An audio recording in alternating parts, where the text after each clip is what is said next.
স্বাগত ডিবিসি সংবাদে আপনাদের সাথে আছে আমি রঞ্জন শুভ্র। সংসদে তরুণদের প্রতিনিধিত্ব বাড়াতে বয়সসীমা শিথিলের সুপারিশ করা হবে বলে জানিয়েছেন সংবিধান সংস্কার কমিশনের প্রধান আলী রিয়াজ। বলেন, সংসদের তরুণ নেতৃত্বের জন্য বিদ্যমান বয়সসীমা কমানো দরকার। সংবিধানের সুপারিশে বিষয়টি বিশেষভাবে বিবেচনায় নেওয়া হচ্ছে। ডিবিসি নিউজকে দেয়া একান্ত সাক্ষাৎকারে এসব কথাই বলেন আলী রিয়াজ। আরও কিছু সুনির্দিষ্ট বিষয়ে সুপারিশ থাকবে বলেও জানান তিনি। স্বাধীনোত্তর বাংলাদেশ সংবিধানে কাটাছেঁড়া করা হয়েছে 17 বার।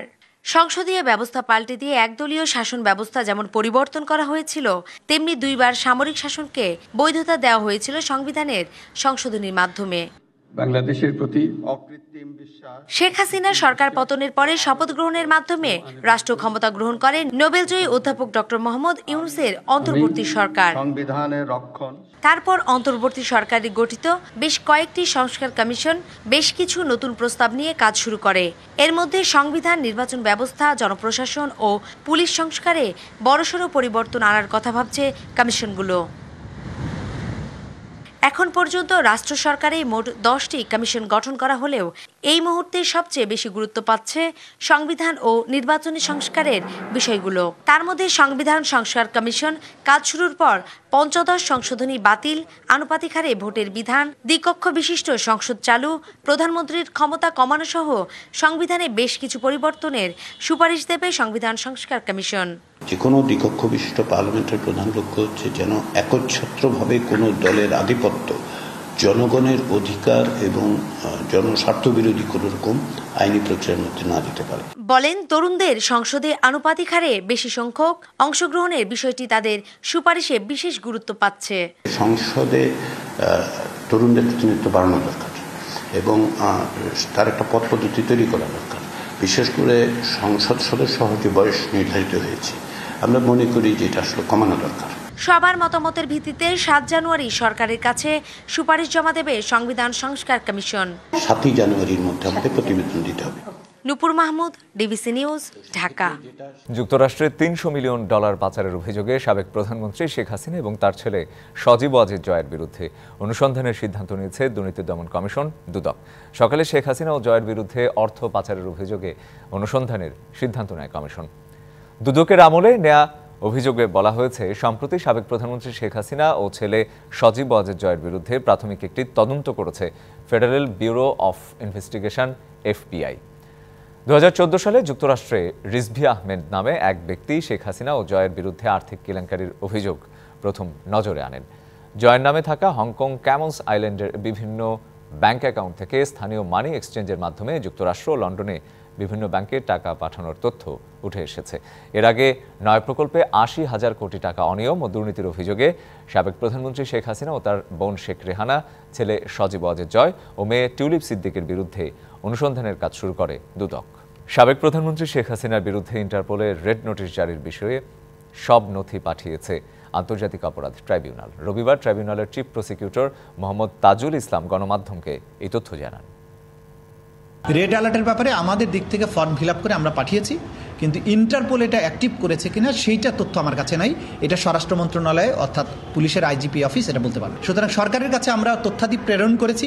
সরকার আনুষ্ঠানিকভাবে ভারতের কাছে কখন কিভাবে চাইবেন বা ইতিমধ্যে চেয়েছেন কিনা সেটা সরকার বলতে পারবে। 5 আগস্টের পরবর্তী সময়ে বিভিন্ন পথে অন্তত 60,000 রোহিঙ্গা দেশে প্রবেশ করেছে। এমন তথ্য জানিয়ে পররাষ্ট্র উপদেষ্টা তৌহিদ হোসেন বলেছেন, সীমান্তে দুর্নীতির কারণে অনুপ্রবেশ ঠেকানো যাচ্ছে না। নিজ মন্ত্রণালয়ে থাইল্যান্ড সফর পরবর্তী প্রেস ব্রিফিংয়ে তিনি আরও বলেন, এ নিয়ে সভায় মিয়ানমারকে নিজেদের সীমান্ত রক্ষায় আরও সতর্ক ও কঠোর হওয়ার সুস্পষ্ট আহ্বান জানিয়েছে বাংলাদেশ। রোহিঙ্গাদের অধিকার ও নিরাপত্তা ইস্যুতে আসিয়ান দেশগুলোর সহায়তাও চাওয়া হয়েছে বলে জানান পররাষ্ট্র উপদেষ্টা। নীতিগতভাবে অবস্থান ছিল যে আমরা কাউকে ঢুকতে দেব না, কিন্তু পরিস্থিতি কখনো কখনো এমন দাঁড়ায় যে আপনাদের কিছু করার থাকে না। সেরকম পরিস্থিতিতে আমরা এই 60,000কে ঢুকতে দিয়েছি। ফর্মালি যে দিয়েছি তাও না, তারা বিভিন্ন পথে ঢুকে গেছেন। এবং আরেকটি কথা আমাদেরকে মনে রাখতে হবে যে প্রচুর দুর্নীতি আছে বর্ডারে। এটা সত্যি কথা, এটা অস্বীকার করার কোনো অর্থ নেই। দুর্নীতির মাধ্যমে প্রচুর ঢুকে যাচ্ছে, নৌকা দিয়ে ঢুকছে। ব্যাপারটা হলো যে একটা শুধু বর্ডার দিয়ে যে ঢুকছে তাতে না, বিভিন্ন জায়গা দিয়ে ঢুকে যাচ্ছে। এটাকে আটকানো খুব কঠিন হয়েছে। তবে আমি এখনও মনে করি না যে আরেকটা ঢল যেটা সেরকম কিছু একটা আসবে। রোহিঙ্গাদের নিজ দেশে ফেরাতে বঙ্গোপসাগর সংযুক্ত দেশগুলোর সাথে পারিপার্শ্বিক ভূরাজনৈতিক সম্পর্ক ভূমিকা রাখবে বলে মনে করেন পররাষ্ট্র উপদেষ্টা তৌহিদ হোসেন। বঙ্গোপসাগর ও এই অঞ্চলের সমুদ্র বাণিজ্য সম্ভাবনা বাড়াতে বাংলাদেশের সাথে কাজ করবে জাপান, এমনটা জানিয়েছেন দেশটির রাষ্ট্রদূত। চট্টগ্রাম অঞ্চলের দীর্ঘ বঙ্গোপসাগর উপকূলে রয়েছে অফুরন্ত সম্ভাবনা। তবে ভৌগোলিক সীমাবদ্ধতা, বড় বড় জাহাজ এই অঞ্চলে না আসা, রোহিঙ্গা ও অভিবাসন প্রত্যাশীদের নৌকায় করে সাগর পাড়ি দেওয়ার প্রবণতা, অবাধে বাংলাদেশের সীমানায় এসে মাছ ধরে নিয়ে যাওয়া সহ নানা কারণে ব্লু ইকোনমির সঠিক ব্যবহারে ব্যর্থ বাংলাদেশ। এমন বাস্তবতায় বঙ্গোপসাগরের আঞ্চলিক দেশগুলোর সাথে পুনর্সংযোগ স্থাপন, অভিন্ন স্বার্থের খোঁজ শীর্ষক সেমিনারে অংশ নেন এই অঞ্চলের বিভিন্ন দেশের কূটনীতিকরা। বঙ্গোপসাগরের অর্থনৈতিক সম্ভাবনা তুলে ধরে জলবায়ু পরিবর্তন, বাণিজ্য বাধা, ভূরাজনৈতিক উত্তেজনা সহ বিভিন্ন বৈশ্বিক চ্যালেঞ্জ সম্মিলিত প্রচেষ্টার মাধ্যমে মোকাবিলার আহ্বান জানান বক্তারা। বাণিজ্য ও বিনিয়োগ বাড়াতে উভয়ের জন্য লাভজনক অংশীদারিত্ব গড়ে তুলতে জাপান বাংলাদেশকে সহযোগিতা করবে বলে জানান জাপানের রাষ্ট্রদূত ইয়াওমা কিমিনোরি। দুই দেশের মানুষের পারস্পরিক বোঝাপড়া এবং বিনিময় জোরদার করতে জাপান সর্বোচ্চ প্রচেষ্টা চালাবে। বে অফ বেঙ্গল ট্রেড এবং ইনভেস্টমেন্টের জন্য বাংলাদেশের সরকার ও মানুষের সঙ্গে হাতে হাত মিলিয়ে কাজ করতে আমরা উন্মুখ হয়ে আছি। শুধুমাত্র অর্থনৈতিক নয়, পরিবেশগত বাণিজ্য হিসেবেও এই বিশাল অঞ্চলকে ব্যবহার করার এখনই উপযুক্ত সময় বলে মন্তব্য করেন পররাষ্ট্র উপদেষ্টা। মিয়ানমার থেকে রোহিঙ্গাদের বিভিন্ন দেশে অনুপ্রবেশ রোধে ভূরাজনৈতিক সম্পর্ক উন্নয়নে জোর দেন তিনি। রোহিঙ্গাদের মিয়ানমারে ফেরাতে বঙ্গোপসাগরীয় সংযুক্ত দেশগুলোর সাথে পারস্পরিক ভূরাজনৈতিক সম্পর্ক ভূমিকা রাখবে। গ্লোবাল ইকোনমি ও জিওপলিটিক্যালে বঙ্গোপসাগর বড় ভূমিকা রাখতে পারে। শুধুমাত্র ইকোনমিক্যাল ট্রেড নয়, ইলজিক্যাল ট্রেড হিসেবেও এই বিশাল অঞ্চলকে ব্যবহার করার এখনই উপযুক্ত সময়। বৈশ্বিক অর্থনীতি এবং ভূরাজনৈতিক ইস্যুতে বঙ্গোপসাগর ভূমিকা রাখতে পারে বলে মত উপদেষ্টার। Afrin Anwar, DBC news, Dhaka. জুলাই গণ অভ্যুত্থানের যোদ্ধাদের নিরাপত্তা নিশ্চিত করতে গণ অনশন করছে ইনকিলাব মঞ্চ। একই সঙ্গে গণহত্যার অভিযোগে আওয়ামী লীগের সব নেতাকে অবিলম্বে গ্রেপ্তার ও দলটির নিবন্ধন বাতিলের দাবিতে প্রধান বিচারপতির বাসভবনের সামনে অবস্থান নিয়েছে সংগঠনের নেতাকর্মীরা। ছাত্র জনতার জীবন বাঁচাতে প্রধান উপদেষ্টার কাছে 3 দফা দাবিও দেওয়া হয়েছে। দাবিগুলো হলো আওয়ামী লীগের নিবন্ধন বাতিল, গণহত্যায় জড়িত আওয়ামী লীগের নেতাকর্মীদের গ্রেপ্তার ও বেসরকারি বিশ্ববিদ্যালয় সহ জুলাই যোদ্ধাদের জীবনের সম্পূর্ণ নিরাপত্তা প্রদান। প্রধান উপদেষ্টার বাসভবনের দিকে যেতে চাইলে পুলিশি বাধায় প্রধান বিচারপতির বাসভবনের সামনেই অবস্থান নেয় ইনকিলাব মঞ্চের নেতাকর্মীরা। পরে ছাত্র জনতার কাছে একজন উপদেষ্টা এসেও দাবি গ্রহণ না করা পর্যন্ত কর্মসূচি চালিয়ে যাওয়ার ঘোষণা দেন আন্দোলনকারীরা।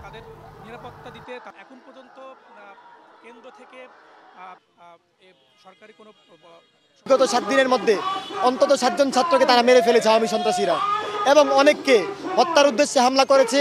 তো আমরা সরকারের কাছে আমাদের নিরাপত্তার দাবিতে আজকে এখানে অনশনে বসেছি। আওয়ামী লীগ নিবন্ধন বাতিল করো এবং প্রাইভেট বিশ্ববিদ্যালয় থেকে সব ধরনের স্টুডেন্টদের নিরাপত্তা আমরা চাই। জুলাই যোদ্ধাদেরকে গুপ্ত হত্যা থেকে বাঁচাতে, বাংলাদেশকে নিরাপদ রাখতে আওয়ামী লীগের কেন্দ্রীয় কমিটি থেকে শুরু করে ইউনিয়ন কমিটি পর্যন্ত যতগুলো সন্ত্রাসী আছে, কমিটির প্রত্যেকটা সন্ত্রাসীকে অনতিবিলম্বে গ্রেপ্তার করতে হবে। গাজীপুরের শ্রীপুরে একটি বোতাম কারখানায় আগুনে একজনের মৃত্যু হয়েছে। আগুন নেভাতে এখনও কাজ করছে ফায়ার সার্ভিসের অন্তত 7টি ইউনিট। দুপুরে হঠাৎই M&U ট্রিমস নামের ওই কারখানার কেমিক্যাল গুদামে আগুন লাগে। মুহূর্তে বেশ কয়েকটি বিস্ফোরণ হয়। কারখানার লোকজন আতঙ্কিত হয়ে ছোটাছুটি শুরু করে। আগুন নিয়ন্ত্রণে ফায়ার সার্ভিসের জয়দেবপুর থেকে 3টি, রাজেন্দ্রপুর মডার্ন ফায়ার সার্ভিসের 2টি ও শ্রীপুর ফায়ার সার্ভিসের 2টি ইউনিট সহ 7টি ইউনিট এখন কাজ করছে। এ বিষয়ে আরও জানাতে সহকর্মী মাহমুদা শিকদার আমাদের সাথে গাজীপুর থেকে যুক্ত হচ্ছেন। মাহমুদা, আমরা যেটি জানি যে এখনো আগুন নেভেনি, সেই আগুনের কি অবস্থা এবং যার মৃত্যু হয়েছে তার নাম পরিচয় পাওয়া গেছে কিনা, আরও কেউ আসলে আটকা পড়েছে কিনা, সেই ব্যাপারে আসলে যারা উপস্থিত রয়েছেন সংশ্লিষ্ট তারা কিছু বলেছেন? রঞ্জন, কিছুক্ষণ আগে ফায়ার সার্ভিসের যিনি উপপরিচালক আছেন মামুন, তিনি আমাদেরকে জানিয়েছেন যে 7টি ইউনিটের প্রায় 2.5 ঘন্টার চেষ্টায় এই আগুন তারা নিয়ন্ত্রণে এনেছে এবং এখানে যে একজন নিহত হয়েছে তার নাম আমরা জাকির হোসেন বলে জানতে পেরেছি এবং এর পাশাপাশি কারখানার যারা কর্তৃপক্ষ আছে তাদের কাছ থেকে আমরা জানতে পেরেছি যে এই অগ্নিকাণ্ডের ঘটনায় 5 জন আহত হয়েছে, যাদের মধ্যে 3 জনকে জরুরি বিভাগ থেকে তাদেরকে ঢাকা বার্ন ইউনিটে পাঠানো হয়েছে এবং আর 2 জন যারা আছেন তারা গাজীপুরের শ্রীপুর স্বাস্থ্য কমপ্লেক্সে ভর্তি অবস্থায় এবং চিকিৎসাধীন অবস্থায় আছে। এছাড়া এখন এখানের যে পরিস্থিতি, এখানে আসলে একটি কেমিক্যালের যে গোডাউন, এটি আসলে একটি কারখানা যেখানে বোতাম তৈরি করা হয় এবং এখানকার এই কেমিক্যাল রাখার যে গোডাউনটি, সেখানে আসলে অগ্নিকাণ্ডের ঘটনা ঘটে এবং এই ঘটনার পরিপ্রেক্ষিতে এখানে রাখা যে গোডাউনে প্রচুর পরিমাণে কেমিক্যাল ছিল, যেগুলো ড্রাম ভর্তি এবং আগুনের যে তাপ, সেই আগুনের তাপে আসলে ড্রামগুলো ফুলে একের পর এক বিস্ফোরণ ঘটে এবং বিস্ফোরণে এখানে আশেপাশের যে কারখানার আরো যে গ্লাসগুলো আছে, তার পাশাপাশি এরিয়া ধরে পুরো এরিয়াটাই আসলে আমরা দেখেছি যে যত কাঁচ ছিল সবগুলো ভেঙে গেছে এবং তার পাশাপাশি কেমিক্যাল চতুর্দিকে ছড়িয়ে গেছে। তো এর পাশে যেহেতু আরো একটি শেড ছিল, সেটিও কেমিক্যালের শেড ছিল। তো ফায়ার সার্ভিস জানিয়েছে এটি আসলে তাদের কাছে সব থেকে বড় চ্যালেঞ্জ ছিল, যাতে এই শেড থেকে অন্য একটি শেডে এই আগুন যাতে বাড়তে না পারে বা ছড়িয়ে যেতে না পারে। তো অবশেষে এখানে যে আগুনটি 60টি ফায়ার সার্ভিসের 60টি ইউনিট প্রায় 2.5 ঘন্টার একত্রে চেষ্টায় আগুনটি নিয়ন্ত্রণে এনেছে। যে এখন পর্যন্ত কিন্তু এখানে ডাম্পিং এর কাজ চলছে এবং এখানে যে কেমিক্যালগুলো আছে, কেমিক্যালের যে বক্সগুলো এবং তার পাশাপাশি যে ড্রামগুলো আছে, সবগুলোই আসলে সরিয়ে নেওয়া হচ্ছে এখান থেকে। এবং এর পাশাপাশি পানির যে উৎস, সেই উৎস কিন্তু পাশে একটি পুকুর ছিল, তাই এখানে পর্যাপ্ত পানি পাওয়া গেছে। পানির জন্য আসলে যে খুব একটি বেগ পেতে হয়েছে তেমন কোনো কিছু না। এবং এখন পর্যন্ত এখানে ফায়ার সার্ভিসরা উপস্থিত আছে এবং এখানে যে আগুনটা আসলে কিভাবে লেগেছে সেটি হয়তো বা শর্ট সার্কিট হতে পারে, কিন্তু কোনোভাবে প্রাথমিক যে ধারণাটি সেটা আমরা এখনো পাইনি। আমরা যদি জানতে পারি যে কিভাবে আগুনটির এখানে সূত্রপাত ঘটে, অবশ্যই আমরা আপনার মাধ্যমে সেটি দর্শকদেরকে জানিয়ে দিব। মাহমুদা, আপনাকে ধন্যবাদ। রূপগঞ্জের পূর্বাচলে পুলিশের চেকপোস্টে প্রাইভেট কার চাপায় বুয়েটের শিক্ষার্থী মুহতাসিম মাসুদ নিহতের ঘটনায় 3 আসামির 2 দিন করে রিমান্ড মঞ্জুর করেছে আদালত। এদিকে সকাল থেকে নারায়ণগঞ্জের সিনিয়র জুডিশিয়াল ম্যাজিস্ট্রেট আদালত প্রাঙ্গণে অবস্থান নেন মুহতাসিমের সহপাঠী ও স্বজনরা। ঘটনা পরিকল্পিত হত্যাকাণ্ড দাবি করে ন্যায় বিচারের আশা করেন নিহতের স্বজন ও সহপাঠীরা। নারায়ণগঞ্জের রূপগঞ্জের পূর্বাচলে প্রাইভেট কারের ধাক্কায় বুয়েট শিক্ষার্থী মুহতাসিম মাসুদ নিহতের ঘটনায় 3 আসামির 2 দিনের রিমান্ড মঞ্জুর করেছে আদালত। এর আগে রবিবার সকাল 10টায় কঠোর নিরাপত্তায় 3 আসামি প্রাইভেট কার চালক মুবিন আল মামুন ও তার 2 বন্ধুকে আদালতে হাজির করা হয়। জিজ্ঞাসাবাদের জন্য পুলিশ 5 দিন করে রিমান্ডের আবেদন জানালে শুনানি শেষে আদালত 2 দিন করে রিমান্ড মঞ্জুর করে। যে আসামিদেরকে গ্রেপ্তার করা হয়েছে তাদের কোনো ড্রাইভিং লাইসেন্স পাওয়া যায় নাই, তারা মাদকাসক্ত ছিল। তাদের আয়ুর প্রার্থিত 5 দিনের পরিবর্তে তাদেরকে 2 দিনের রিমান্ড মঞ্জুর করেছে।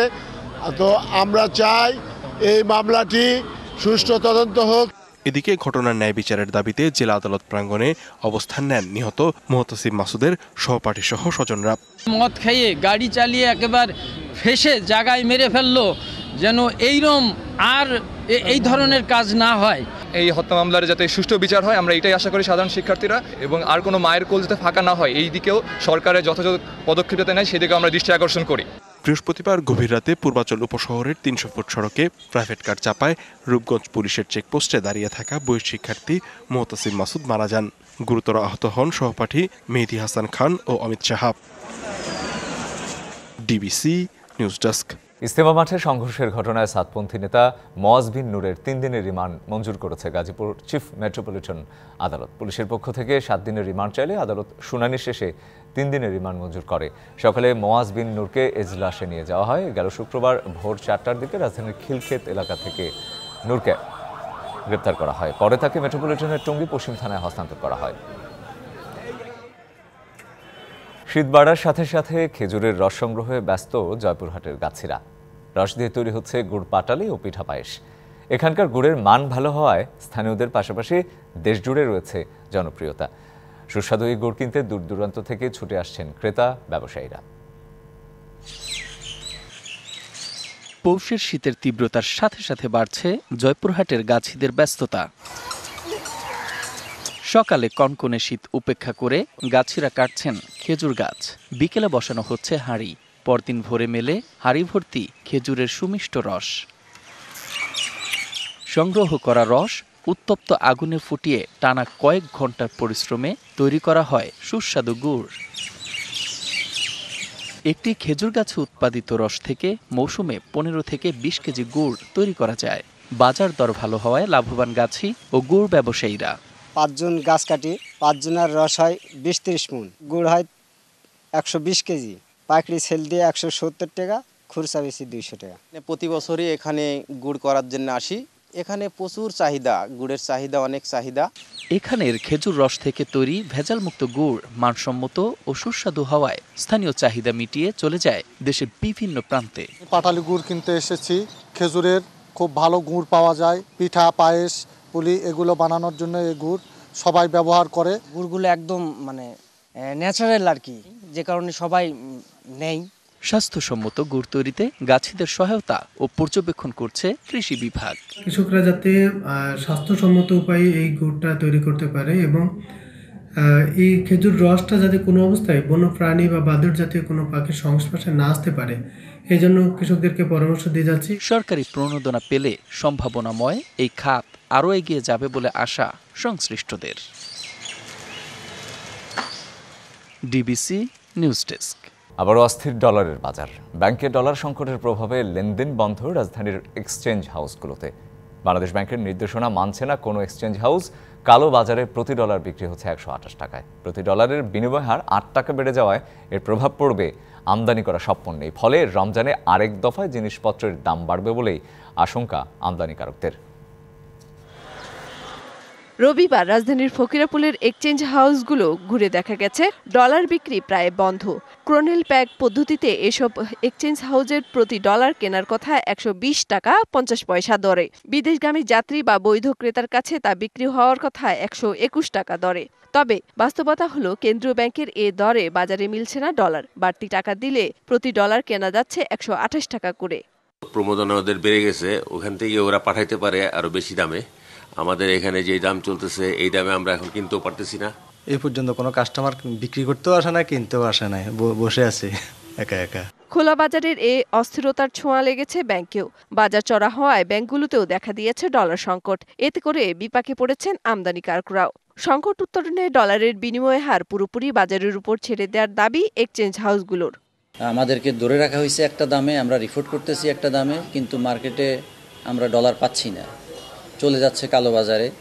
যারা রাস্তায় দাঁড়িয়ে ব্যবসা করতেছে, যারা বিভিন্ন অফিসের বিভিন্নভাবে অবৈধভাবে অফিস নিয়ে ব্যবসা করতেছে, তাদের কাছে চলে যাচ্ছে। আমরা আমাদের ব্যবসা হারাচ্ছি এক কথায়। এক্সচেঞ্জ হাউসগুলো বলছে কালো বাজারে বাড়তি দামের কারণে বৈধভাবে ডলার বিক্রি করছে না কেউই। মেহের মনি, ডিবিসি নিউজ, ঢাকা। এই ছিল এখনকার মতো। ডিবিসি নিউজের সংবাদগুলো পড়তে ভিজিট করুন dbcnews.tv। আরও ভিজিট করুন ডিবিসি নিউজের ফেসবুক পেজ এবং ইউটিউব চ্যানেল। সঙ্গে থাকুন।